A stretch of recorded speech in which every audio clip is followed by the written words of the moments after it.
on my mind a lot. Don't need no time watch. I don't know how I got you in my pocket spot. Yeah, that's babe, need you every day. You like my oxygen. Make it seem like the barging down. Got my heart no barging in. From the bed to the floor to the couch. Might wake the neighbors up. Break you in, then break you out. In the end, we're gonna make. Hi, everyone. Welcome back to another episode of All Time High. I'm joined by Deanna. We're back from Austin, fresh off a trip to Consensus.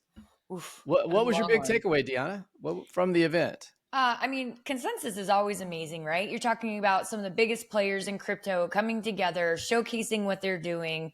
I mean, it's just nice to see how the industry has grown over the years. And there's so many new players. You know, I remember when crypto conferences were so small and everybody knew everybody. And now you walk around and, you know, there's mainstream players, there's new players, there's just people you wouldn't think or you've never heard of in the industry. And it's nice to see it exploding the way that it is. Yeah, and we had a chance, thanks to some sponsorships, to do some interviews live. You and I actually recorded a podcast. You can look at it on the episodes. In fact, if you like what you're seeing right now, go ahead and go ahead and subscribe, go ahead and share it with your friends. In fact, we're going to have some great information closer to the end of the episode. There's some great video, not from Consensus, but from some of the topics that we actually missed because while we were doing our podcast, there was a verdict that was handed down. So many things were going on. Did you find out like right after we walked out of the room what had happened? Yeah, I mean, you know, the news came down that the New York court indicted Trump, not indicted, found him guilty of 34 felony counts. Yeah, convicted. Yeah. So he's now a convicted felon. 34 counts. 34 counts. And we had no idea while we were recording. We were talking about Ross. You want to talk a little bit more about that? Because I know. Yeah, I mean, we you know, Ross Ulbricht, the founder of Silk Road, the first use case for Bitcoin, and he was sentenced to 3 consecutive life terms in prison in New York, right? So same district court, I believe, same area that Trump had his whole thing. And when Trump spoke at the Libertarian Conference a couple of weeks ago, he said that he's willing to pardon Ross Ulbricht, and now I bet he's even more willing to do it, considering he can empathize with what Ross feels like he went through. For sure. And now that is out there, we're looking to see what is going to happen next. And one of the things that has happened next is there's kind of been a realignment of power. There's been additional conversations, and a lot of this is playing itself out in the form of media. We're starting to pick teams. We're looking to see how VP candidates are going to line up. And we are watching this from both sides of the aisle. But wait, Deanna, before we get there, we're going to go back to the original mission and purpose of what the podcast All Time High is about. We are going to take a look at where the market is because it's been a hot minute since we've done exactly that. And by the way, it keeps popping off in a good way. 2.65 trillion market cap. Oh, yeah. Up 1.48% since yesterday. And look at this. Bitcoin busting past $71,000. What's your take on what's happening there? Yeah, I mean, we're getting close to another all-time high, right? What is it? Yeah. 71, 72, I think is the current. I mean, it's exciting. And I think for people who are new to crypto, you have to understand that these ups and downs happen. It's part of the market. I mean, I don't want to equate it to the stock market. And this is definitely not financial advice, but understand that these ups and downs are a consistent thing thus far. And so, you know, what's up will come down, and once it's down, it will come back up again. So if you can just kind of understand that, it changes a little bit of maybe the way you look at the market and your risk tolerance. Just something to keep in mind. Oh, for sure. And I'm looking at it from what I could gather there rather quickly. We were within $200 of an all-time high. So I don't think we've had that happen yet where we're actually recording that episode of All Time High and the all-time high for one of the coins occurs. But that'd be great. That'd be pretty cool. And we're right on that precipice as we watch this. Your favorite number is over here in the right-hand corner. That's right. 65 on the greed level. We're up, but not out of control. Does this mean there's upside for more? Of course there is. There's always an upside for more. And I think you're starting to see companies like BlackRock is actually, you know, when I landed in Philly for a wedding a couple weeks ago, there was BlackRock like advertisements all over the airport about Bitcoin. It was kind of insane. Like when you're walking out of the terminal and they have those big squares, like TV things. I was like, okay, now I know we've really made it, because here's BlackRock talking about, putting your investment here in Bitcoin through them. So they're lowering their prices. I think that happened today. That should be a good bump in the market. But as you're seeing people, the rich. When you say lower the price, you mean the Bitcoin ETF now has a lower fee if you invest. And we're not financial advice. Do your own research. Not getting into it. But you're saying BlackRock reduced the fee. Is that right? They did. Yeah. So we're talking about ways the money comes into the ecosystem, right? So you have BlackRock, by them lowering the fees and by the wealthy now being able to play legally in this type of arena. You're going to see these new ways, like DeFi stood up right after it was Bitcoin, and then it was altcoins, and then it was ICOs, and then it was NFTs, and then it was DeFi. So let me tell you what's going on right now. You ready to continue the conversation? You see it on the screen. This is happening. Is it? Where is memes? it?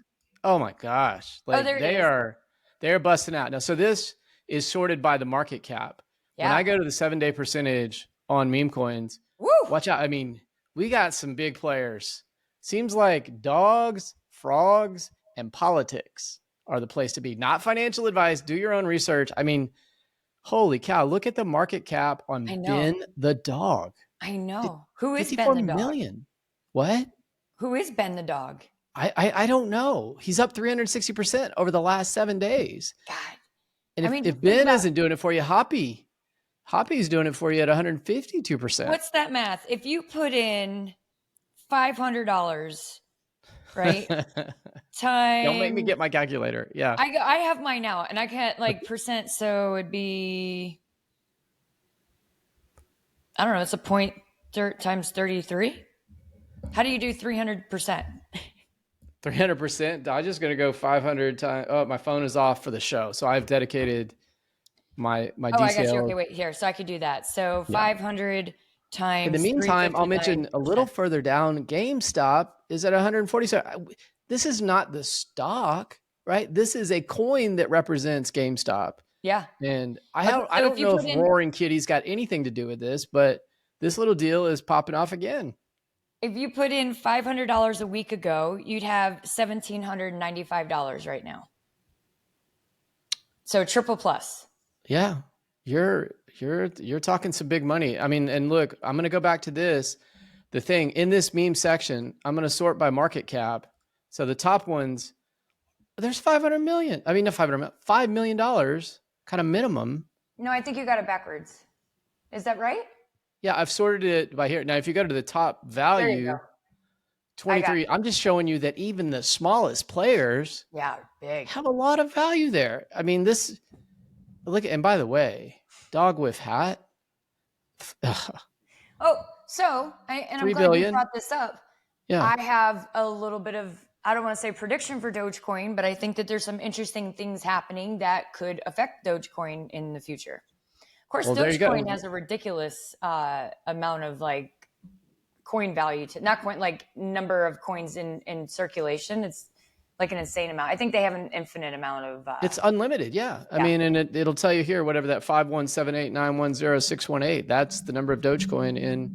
Oh, that's 24-hour volume. I apologize. There is no number.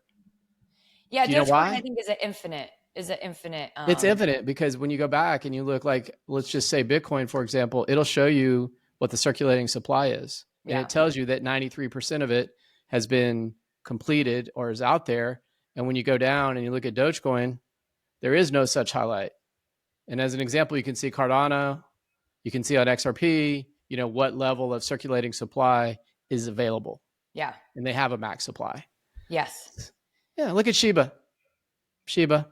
Of course. Why wouldn't it? Oh my goodness. Not recommending that to issue a meme coin, but I can see why people would. If there's no there and you fully disclose it and people are investing at their own risk, holy moly, that's a lot of capital to be tied up. Think about that's like money out of thin air, literally, right? You create a technology, you could sell it online. You maybe a couple $100,000, depending on how intense it takes you to make it. But It's like nothing. It's money. Well, true story. Somebody calls me and says, hey, I'm looking at investing. I think my threshold criteria, and this is not financial advice. He was just telling me what he was doing. He said, I have to have at least $1 million in market cap because at least then I know something's There's liquidity. There. I go, yeah, he wants to be able to sell out of it when he wants to. Smart play. It makes sense. That's a big issue, right? Most people don't realize just because you buy a coin doesn't mean you're always going to be able to sell it. If the liquidity is not there in the ecosystem, then you're stuck eating it. You're stuck having it. Some people will sell at a loss just to recover some funds, and some people ride it until it ends because they're just stuck. That's a liquidity sandwich for you right there. You're going to eat that liquidity sandwich. It's huge. It's a big deal. Make sure you guys are looking at the circulating supply because you don't want to end up with millions of coins that you can't get out of. For sure. It's a thing. Right. It happens all the time. So we kind of got sucked into the meme coin thing. We're going to go back, like we promised at the beginning of the episode, to a political thing. Here is the unsmooth segue to your friend, Jamie Dimon. Actually, I was thinking Dogecoin was the perfect segue, but go ahead. We can go ahead. Tell me how Doge is the segue. I'm here. If we I think Dogecoin is going to make some movements in the next few years, especially with the way certain things are happening. But I'll let you play this clip and then you guys watch until the end, and I'm going to tell you why I think Doge is going to move. All right. And this clip, to set it up properly, is with Jamie, I was calling him JP Dimon, Jamie Dimon from JP Morgan. And he gets asked a question about who his favorite candidate is. And I'm just going to be like Jamie and say, well, you get to hear what Jamie says, and then you'll bring us back into how all these maneuvering political dynamics are actually helping to reshape what's going on with Dogecoin, cryptocurrency, and the like. But I think Jamie says it better than I could. Let's take a listen. I doubt that, but I doubt it. Well, we'll see. You be the judge of that. You've been in the room with Joe Biden. You've been in the room with Donald Trump. Compare them. It's impossible to compare them. Who do you like dealing with better? I'm not going to answer that question. I like the civility of Joe Biden. Okay, I don't. But President Trump is very different alone than public. He's not that same way in the public, and so I don't know if he ever goes alone. But Joe Biden's the same in public and private, and very civil, and wants to help everybody. And I like that part. We'll see. He's got to effectuate it. I mean, saying things and doing things well are two different things. How about that? Saying things and doing things well are two different things. I like that. I'm going to use that soundbite. So does that mean he was not for Trump? No, he wasn't for either. Well, I mean, he can't publicly say, but I would probably say or disagree a little bit with it. But then again, he never really comes out. He's very anti-crypto anyways, yet he's leading the crypto round for the ETF for BlackRock. But that's a whole nother story. So right now there is rumors on the, that there's a trifecta forming, and Elon Musk is going to have Donald Trump on Twitter. All right, hold on. I'm speaking for the audience here. When you say trifecta, are we going to the Derby? Are we going to Vegas? Where are we laying down this trifecta bet? Well, hopefully we're going to all-time high. All right. Okay. Where we're hoping to go with it. All right. No, but you have these three power leaders coming together, and you're going to see that, so you have JP Morgan and Elon Musk are starting to make up. They got into it about 10 years ago when JP Morgan said that he wouldn't give loans. Then we have Elon Musk and Trump starting to come together. So if you think that Trump, Elon, and Jamie Dimon might come together, just think a candidate that's accepting cryptocurrency, the biggest ETF provider in the US history, probably in the world history, and then the largest holder of Doge coming together.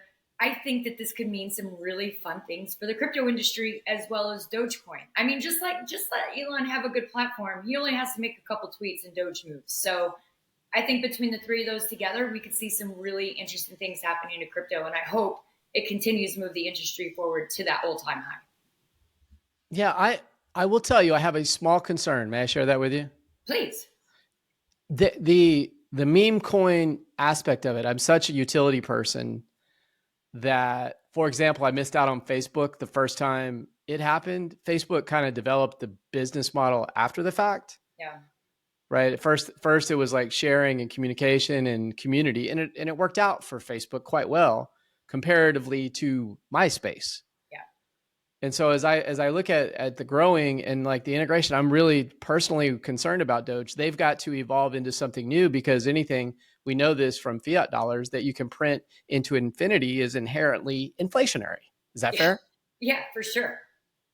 So I'm sure if those three guys and any other influencers or Cuban or, bring whoever you want into the Caitlin Clark, right? As an example, they could do something. It could move the masses. It could get funded. Yeah. There's enough liquidity or capital out there. It's obviously with Dogecoin, with the amount of money that's in it, but is there a way for it to be a more practical application so that the people that get involved aren't subject to somebody just taking the money out and that game being over? I mean, do you think Elon has his own money in Doge?